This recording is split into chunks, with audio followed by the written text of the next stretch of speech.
The Netherlands is the first European country to legalize prostitution and decriminalize brothel owning and brothel management, which is pimping.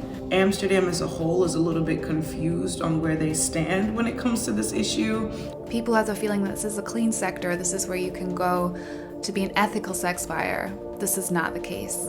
The Dutch government, I think, had good intentions with the law. The goals of the 2000 prostitution law were threefold.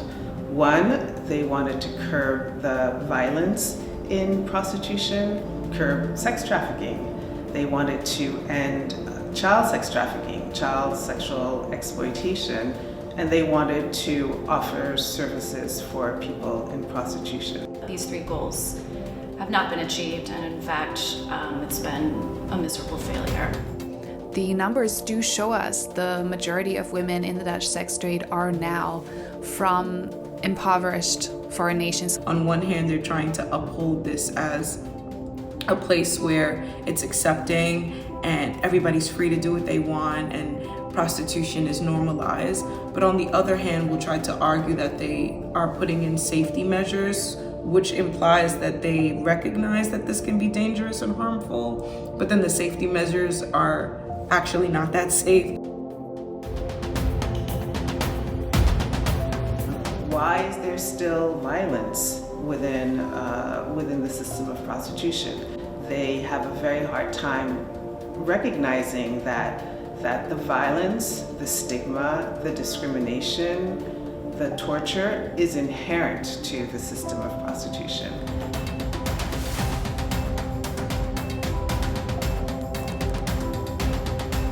We have to understand that when prostitution is legalized, monitoring the sector gets deprioritized. It's still very much possible to traffic someone into a legal Dutch brothel. Never mind the illegal market, which also still flourishes, and which the Dutch police say they simply don't have enough resources to monitor. The Netherlands is also a world leader in hosting of child sexual exploitation material. The victims might be in the Netherlands, they might be abroad, but it gets funneled through the Netherlands. The culture in itself is so messed up, and to see how men still get a pass, not just individually, but how the country of the Netherlands gives men a pass is astonishing in the worst way.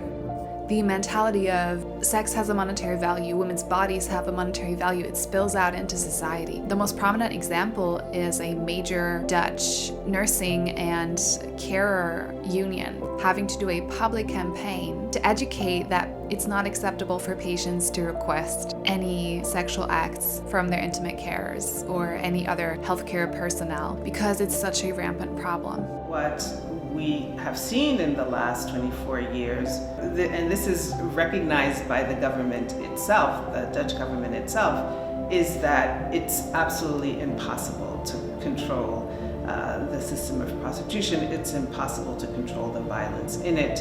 It's impossible to control organized criminal networks because those are the ingredients that form the system of prostitution. It's about accountability. Nobody to this day has held the Netherlands or the Netherlands government or the tourists or the residents of the Netherlands in the red light district accountable for this. The Dutch government is still very, very much attached to the concept of prostitution as a form of decent labor in their country, but they are also one of the most aggressive member states or governments around the world to promote the legalization of prostitution and the decriminalization of pimping, including sex buying. And the question is why?